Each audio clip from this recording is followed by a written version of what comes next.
Mahfud MD ini orang gagal.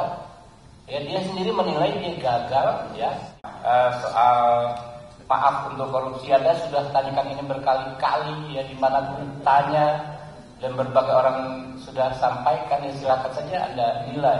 Ya, kalau saya itu kan pernyataan umum seorang pemimpin pemerintahan maupun pemimpin negara, kepala negara, nggak bisa dijawab dengan ya hal ikhwal prosedural ala Mahfud MD. Mahfud MD ini orang gagal. Ya, dia sendiri menilai dia gagal ya 5 tahun sebagai Menko Polhukam dengan memberi skor 5 dalam penegakan hukum. Apa yang mau dinilai dari Mahfud MD? Gitu kan? Nah, jadi ya teman-teman ya, itu aja. Saya malas capek kita berdebat ya. Gak mungkin Pak Prabowo itu menginstruksikan untuk mengabaikan berbagai peraturan perundang-undangan. Intinya adalah semua protokol hukum kita memang ditujukan untuk memaksimalisasi pengembalian kerugian keuangan negara. Itu stressingnya. Gitu. Jadi yang diperdebatkan pengembalian keuangan negara bagaimana orang dihukum, enggak gitu. Kita ini memperdebatkan hal yang remeh-temeh tapi melupakan hal yang paling substansi dalam pemberantasan korupsi. Tinggal saja para negara, kepolisian, kejaksaan, KPK menerjemahkan arahan Pak Prabowo itu sesuai dengan hukum dan perundang-undangan yang berlaku. Jadi Pak Mahfud jangan menghasut bahwa Pak Prabowo mengajarkan melanggar hukum dan lain sebagainya. Gitu. Oke? Terus hal Masiku dan lain sebagainya silakan saja KPK memproses. Ya.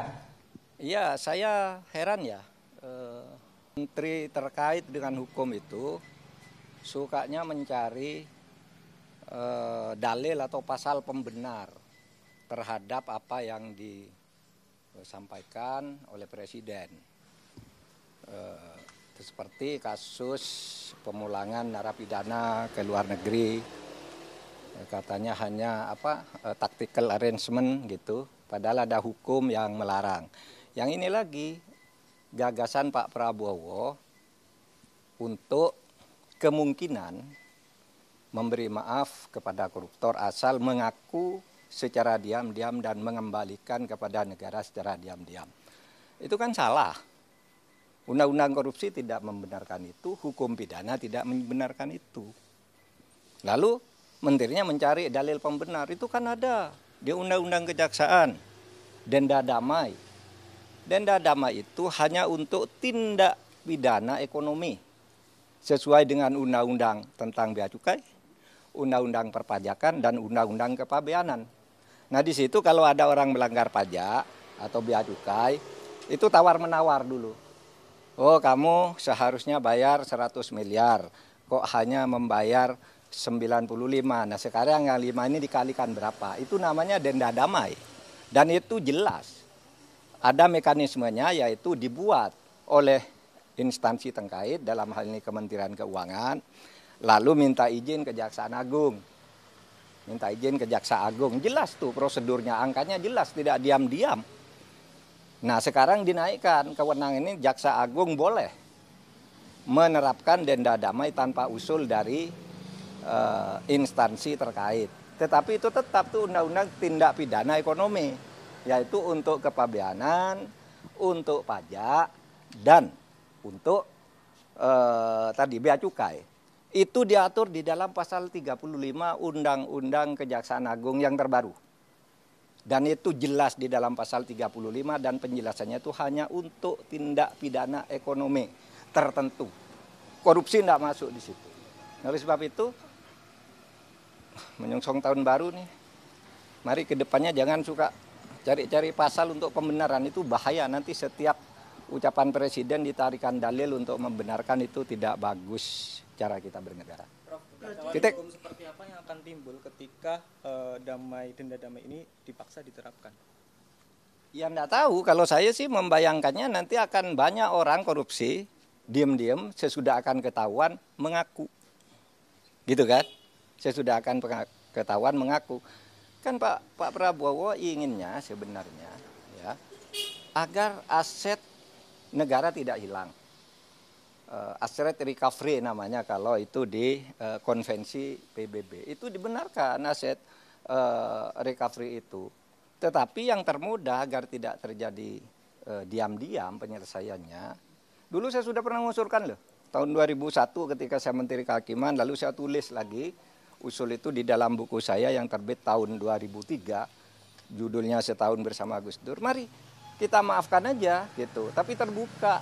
Seperti yang dilakukan oleh Afrika, jangan diam-diam gitu. Nah ini diam-diam gimana caranya? Siapa yang bertanggung jawab? Lapor kepada siapa yang mengumumkan siapa? Apakah yang bersangkutan minta damai itu mau diumumkan namanya? Nah kalau tidak diumumkan tidak transparan, tidak ada yang tahu bahwa itu melanggar atau tidak. Tapi kalau diumumkan ya lewat pengadilan aja. Dan salah kalau mengatakan undang-undang untuk mengembalikan aset itu tidak ada jalannya. Kalau mau ya undang-undang perampasan aset diberlakukan aja, undang-undang perampasan aset yang sudah dituju oleh DPR sama pemerintah dulu, tapi lalu macet di DPR. Itu saja diundangkan.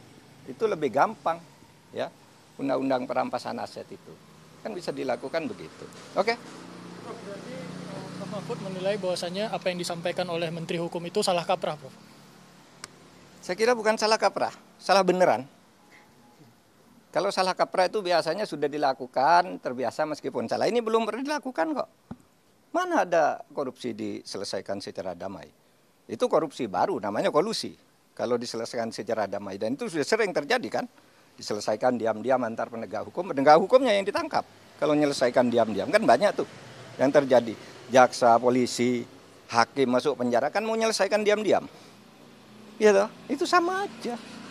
Oke. Pak, tapi Pak Andi Aksa kan ada menyinggung sedikit soal turunan dari undang-undang kejaksaan. Berarti ini apakah ada keterkaitan akan ada? Ya itu. Yang saya katakan tadi itu menyebut undang-undang kejaksaan itu salah. Undang-undang kejaksaan itu mengatur tentang itu di dalam pasal 35 yang menyatakan bahwa dalam hal-hal tertentu Jaksa Agung boleh menerapkan denda damai di mana sebuah kasus itu tidak diadili asal ada perdamaian tentang jumlah yang dibayar. Itu pasal 35 menyebut bahwa itu hanya untuk tindak pidana ekonomi. Lihat aja pasal 35 itu tindak pidana ekonomi itu ada 3. Kepabeanan, perpajakan, dan apa tadi? Dan bea cukai. Hanya itu yang boleh. Kalau korupsi lain tidak boleh, tidak pernah ada dan tidak boleh ada. Tapi terserah aja, nanti lihat aja akibatnya akan lari semua orang koruptor diam-diam kalau mau ketahuan baru ngelapor, minta damai dan kita tidak tahu siapa yang mendamaikan. Kan gitu.